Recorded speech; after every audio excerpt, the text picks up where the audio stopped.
This is your news source evening bulletin for today, Friday, the 11th day of August in the year 2023. I'm Gordon Mosley reporting, and here's what we're tracking tonight.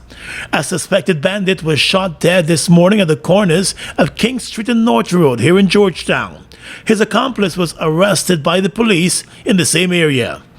According to information, the two young men reportedly attempted to snatch a phone from a woman in the busy area while riding their motorcycle, and an undercover policeman who was nearby and witnessed the robbery attempt opened fire on them.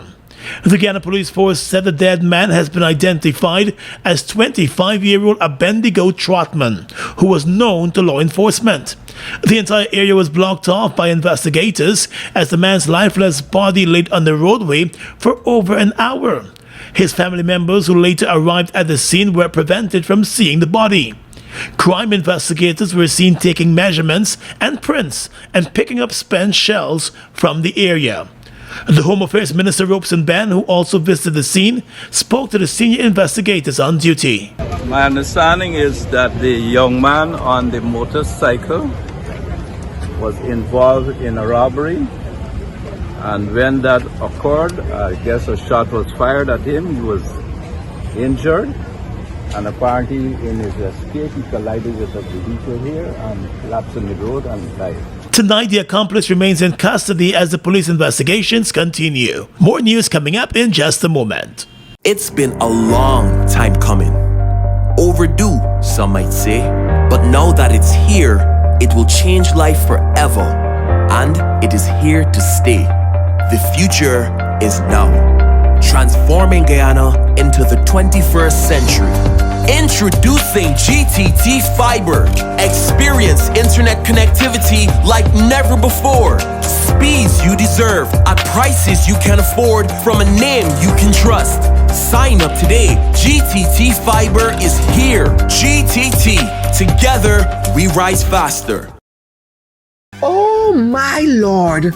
I just love to shop in this store. My customers, them gonna love all these things. So many different things in one place. Household items, electronics, toys, stationery, confectionery, exercise equipment, shoes and clothes for men, women and children, school things, costume, jewelry, perfume, makeup. Oh, look the makeup! Giftland Office Max, Guyana's favorite department store.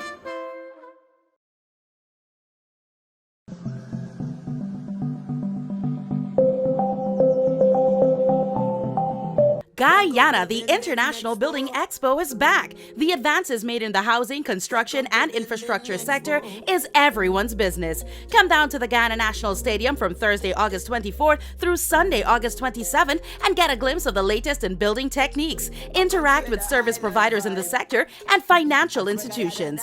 Make it a family affair and bring the kids too. Enjoy free entry during our grand opening night on August 24th from 5 p.m. to 8 p.m. Admission fee applies after 8 p.m. Gates open at 11 a.m. daily from August 25th to 27th. Admission easy. Adults $500 and kids under 12 free.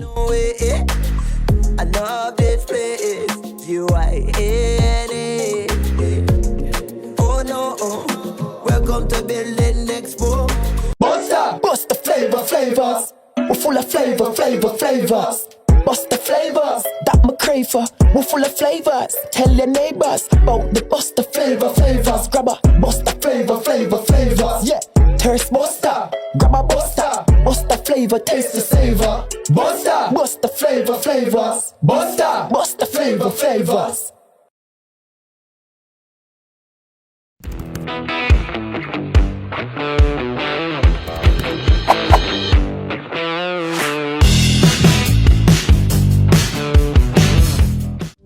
Are you looking for the best high school education at affordable fees?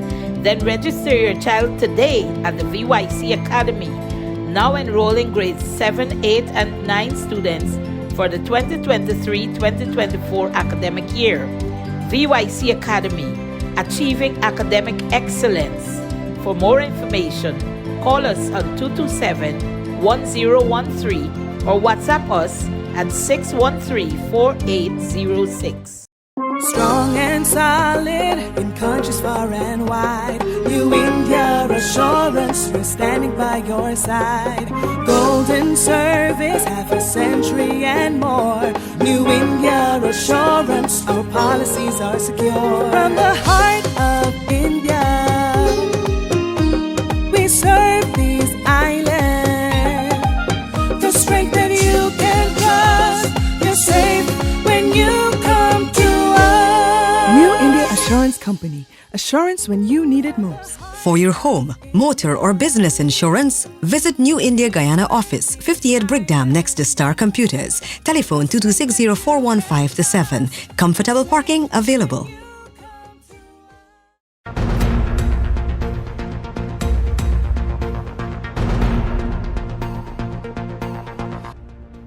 A 43-year-old construction worker from West Rheinveld was shot dead yesterday afternoon as he observed a confrontation between his neighbor and another man over a property. A second bystander was also shot and is hospitalized with serious injuries. The dead man has been identified as Dexter Horsham. A police report indicated that just before 5 o'clock on Thursday afternoon, a 25-year-old West Rheinveld man who was at home with his reputed wife said he heard a knocking on his door. The young man, Ezekiel Subban, told investigators that when he looked outside, he saw a man who told him that he had bought the family property that he was living in from his great-uncle, and he needed him to move out immediately. The youth said he was unaware of any sale of the family property and told the man that since he could not provide any evidence of the sale or transfer of ownership, he should go to the police. In return, the man who was demanding the youth moves from the house was joined by 6 other men who he brought to the scene in a pickup, and they all got into an argument with a 25-year-old. By this time, persons in the area started to gather outside the house, and when a fight broke out over the property, one of the men who arrived on the scene with the man demanding the property was seen arming himself with a gun and opening fire indiscriminately. 2 bystanders were shot and rushed to the hospital, where doctors pronounced one of them dead. Back at the scene, the men who came to evict the youth left the area hurriedly after the shooting. The police said the pickup vehicle that was used by the men was later found in the South Rheinveld area and is owned by a man carrying the name Majesty Finance. Investigations are ongoing into the incident. Meanwhile, today, moments after the Guyana Police Force issued a wanted bulletin for that South Rheinveld man in connection with the shooting death of the bystander in West Rheinveld, the man contacted news source to reveal that he has been in the U.S. since the end of June and had absolutely nothing to do with the incident in West Rheinveld. This afternoon, the police force issued a wanted bulletin for 33-year-old Majesty Finance, explaining that he is wanted for questioning about the murder of Dexter Horsham, the bystander. In a WhatsApp video interview with news source from New York, Finance said he has been in the U.S. since the 27th of June and therefore could not have committed a crime that took place on the 10th of August. He provided his passport information showing that he departed Guyana on a JetBlue flight on the 27th of June and arrived in the U.S. on the same date. He also provided a copy of his boarding pass and his travel itinerary. The confused and concerned man said if the police force had conducted a search of its own immigration records before issuing the bulletin, it would have proven that he could not have committed the crime for which he is now wanted for. Yeah, good afternoon, sir. A wanted bulletin was issued for you today by the Guyana Police Force, but you're saying you're in the U.S. and you've been there since June. Correct. So tell us your response to that bulletin. For me, I find that bulletin irresponsible. I find it reckless because proper investigation was not done. And to align me and produce this wanted bulletin when I'm here, let me just flip the camera.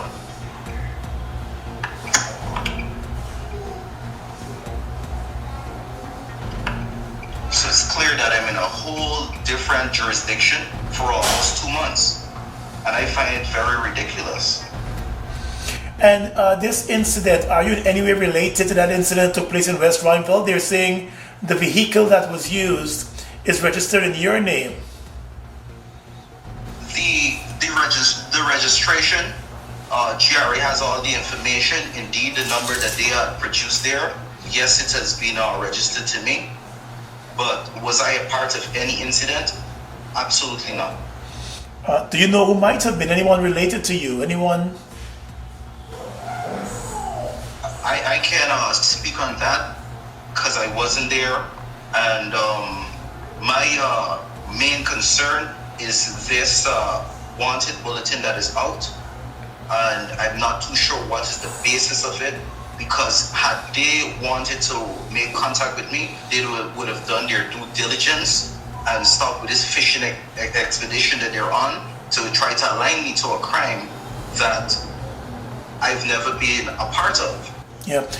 Okay. I just want you, for our camera's sake, because we're also going to show this to the police group, if you can just open the door and go outside to put you.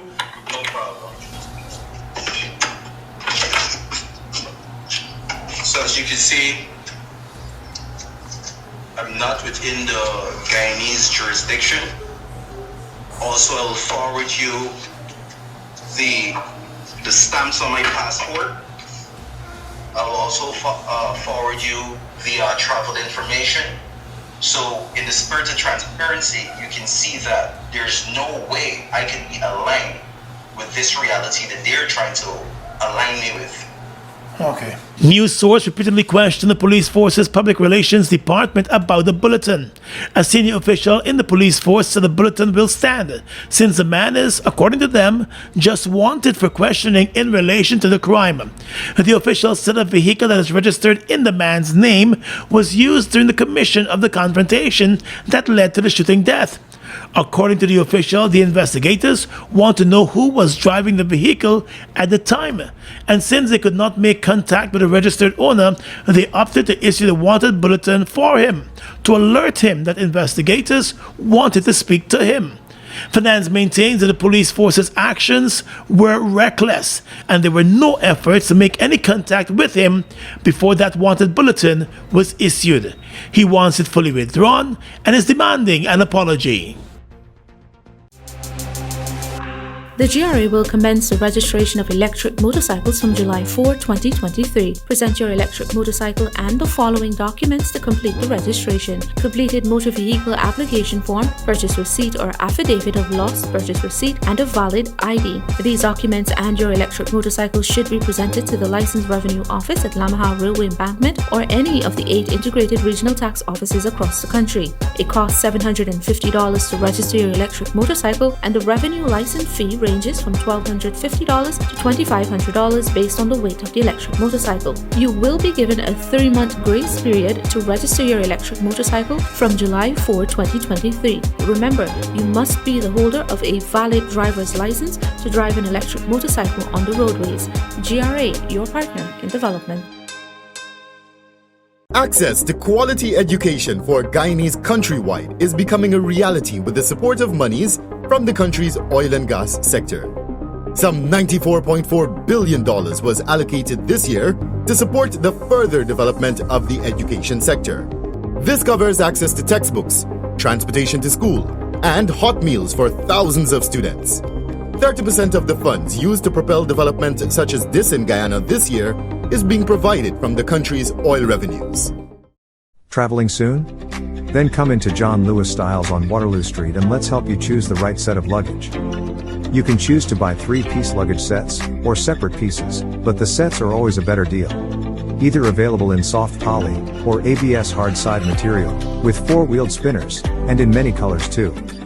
Also available are carry-on luggage, computer bags, duffel bags, backpacks, travel pillows, blankets and lots more to make your trip enjoyable. John Lewis Styles. Simply different. Guyana, the International Building Expo is back. The advances made in the housing, construction, and infrastructure sector is everyone's business. Come down to the Guyana National Stadium from Thursday, August 24th through Sunday, August 27th and get a glimpse of the latest in building techniques. Interact with service providers in the sector and financial institutions. Make it a family affair and bring the kids too. Enjoy free entry during our grand opening night on August 24th from 5 p.m. to 8 p.m. Admission fee applies after 8 p.m. Gates open at 11 a.m. daily from August 25th to 27th. Admission easy. Adults $500 and kids under 12 free. I love this place. Guyana. Oh no, welcome to Building Expo.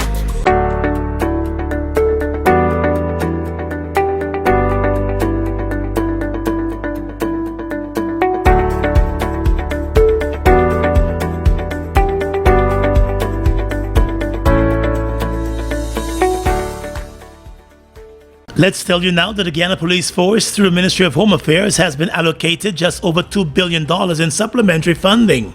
The additional money for the Guyana Police Force has been approved at a time when the country is experiencing an increase in gun-related crimes. However, Home Affairs Minister Robeson Ben told the Assembly that he believes the serious crimes are on the decline. He blamed the increased murder rate on the 20 deaths in the Mahdia fire being categorized as murder. These two particular issues are what are driving the statistics in the direction which we did not want it to go at the present time.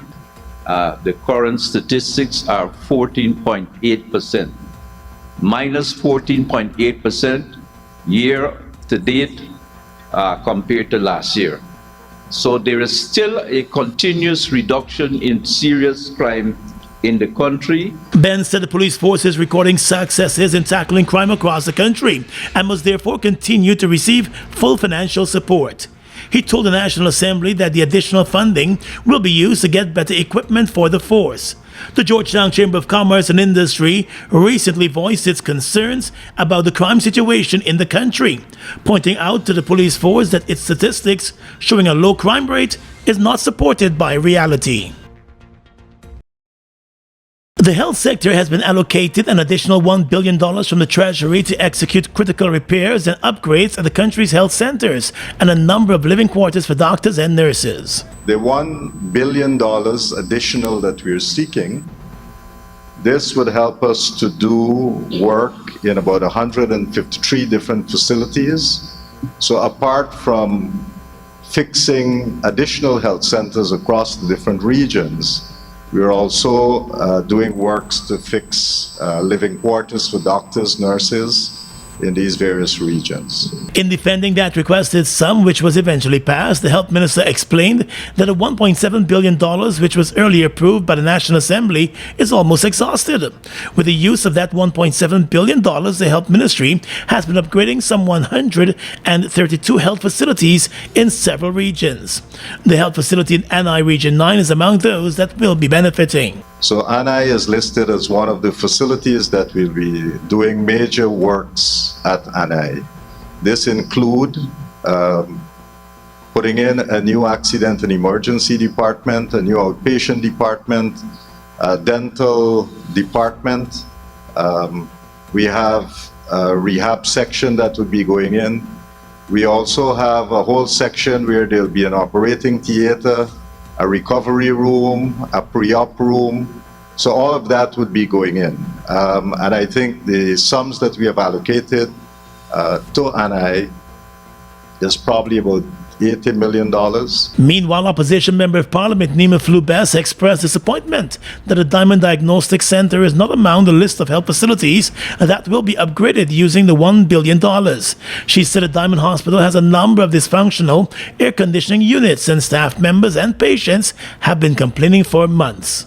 I've been frequenting Diamond Hospital of recent because of an incident that took place there, reports I've been getting. So when I saw that there was upgrade to health facilities, I'm wondering why was no consideration given for Diamond, because I know that a number of the ACs are not functioning there. You go, you see fans plug in and all of that. So that's what I'm really concerned about. Is the Diamond supposed to be a smart hospital too?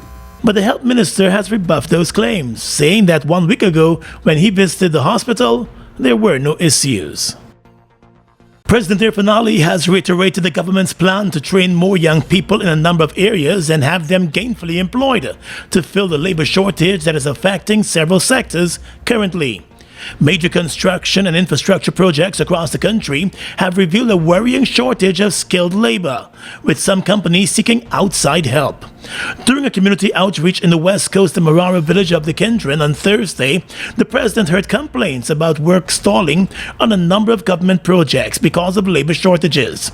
To address the problem, the president said youths from the communities and surrounding areas will be trained in order to take up those jobs in the area and where other similar projects are ongoing. So if you have the people, the young people who want to work, let us get their names. If we have to give them a skills development program, we'll give them a skills development program and then let them come and work. All right? So that is what we want to. We want to help, but people got to help themselves too. And faced with a shortage of nurses in almost every public hospital, the president said his government will be redoubling efforts to ensure that the gap is filled. Then the young people, for example, who has the qualification to do nursing, get registered in the nursing program. We're going to train them in a nursing program. We're going to pay for the training, and then we're going to employ them when we're finished. So nursing, nurse aide, nursing assistant, nurses, right? So the opportunities are there. We have tremendous opportunities there. Residents of the Western Marara community have also been encouraged to play their part in the development push that is taking place around them. Guyana's economy is rapidly transforming, and we're all part of it. Guyoil is at the forefront of this development by providing reliable and efficient energy and supporting community development from the very core. 100% of Guyoil's profit goes back to building schools, roads, and other important infrastructure that connects our cities and towns, providing fuel to domestic, marine, industrial, and aerial transportation. Guyoil has now repositioned itself as a market leader in the petroleum industry, building a better future for all of us. Sorry. Jack? Hey. Boys, where you going with all that speed? Yeah, today's the 15th. My NIS contributions are due, and I ain't even get the forms as yet. Hold on. You mean to tell me that you're not aware that all self-employed persons can now make their NIS contributions using the MMG app from the comforts of their homes and offices? Really? I just pay my bills using MMG, Yes, Jack. And the thing's simple. All you have to do is open the app, select Pay Bills, Government Services, NIS, and Pay. They will prompt you to enter your NIS number, the month you're paying for, and the amount. So I don't need to submit any form? No. The only time you submit in a form is when you're making a claim. Wait. I could make a claim too? Oh, no, man. Jack. You didn't know that? Yes. All self-employed persons are entitled to all benefits from NIS. Well, except for the industrial benefits. And here's the good part. All of their forms, you can download them from the NIS website. Well, girl, I'm really glad I bumped into you. Anyhow, make sure you pay your bills later. Later? I gotta sit down right here and pay my contributions first. Take care. For further information, please visit the website at www.nis.org.gy, the National Insurance Scheme Facebook page, or your nearest NIS office. Food Max Supermarket, located on the ground floor of the Giftland Mall, is your one-stop shop for all your grocery needs. We stock a variety of imported frozen meat and food products, fresh produce, and pet supplies, freshly made bread. Rotisserie chicken and patties are also available daily. Shop in comfort today at Food Max and let our courteous staff assist you in satisfying your shopping needs. Food Max, the fresh food specialist. It's one of your biggest goals, getting your own home, where memories are made, where happiness lives. You may feel that home ownership or renovation is beyond your reach, but we at Republic want you to know that there's always a way. Ask us about our suite of mortgages. Let's help make your housing wishes come true. Or advise on how the equity in your existing home can finance other dreams and goals. Call or go online to learn more. Look who's in the mix now. The new Buster Soda Water. 0 calories, 0 sugar, 0 artificial flavors. 100% refreshing. Taste Buster Soda Water today. Buster Soda Water, now available for only $120.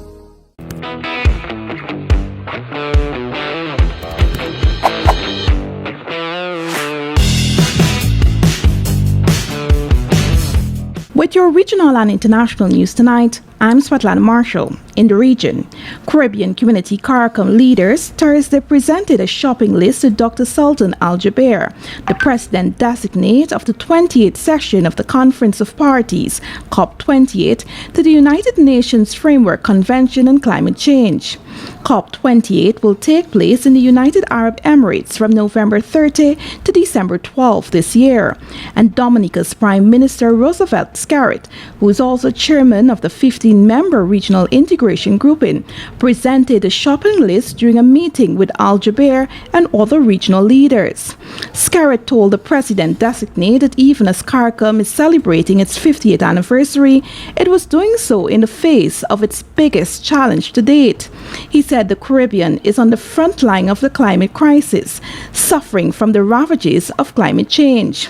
Scarrett said that the scientific imperative is clear and that the global community needs to cut emissions by 45% by 2030 and reach net zero by 2050. The two-day retreat planned for Caribbean Community CARICOM leaders to be held in Dominica next week will no longer take place. Well-placed sources told the Caribbean Media Corporation (CMC) that the retreat, which had been scheduled for August 18 to 19, would not take place. The sources said that it appears that some of those expected to attend the retreat will not be able to do so. On Thursday, Trinidad and Tobago's Prime Minister Dr. Keith Rowley told a news conference in Port of Spain that he was traveling to Barbados next Thursday for a vacation with his family and would use the occasion to start talks with several personalities about the way forward for West Indies cricket. At the end of their 45th summit in Port of Spain last month, the regional leaders announced that the two-day retreat would allow for a review of a number of reports, including regional governance and strengthening functional cooperation, ahead of their next midterm summit scheduled for Guyana. And finally tonight, international news. The number of people killed in the Hawaii wildfires has risen to 55, and hundreds more are said to be missing on the island of Maui, according to a BBC report. State Governor Josh Green said the fires were catastrophic and probably the largest natural disaster in Hawaii's history. Residents of the historic town of Lahaina have spoken of losing their homes. One man told the BBC, "All that was left of the local history was ash and dust." Firefighters continue to battle the flames, officials say, and nearly 15,000 tourists took flights away from Maui on Thursday. Fires began on the island on Tuesday, fueled by winds from a hurricane, later prompting a major disaster declaration from U.S. President Joe Biden. And that's your News Source Evening Bulletin for tonight. I'm Gordon Mosley reporting and encouraging you to stay safe.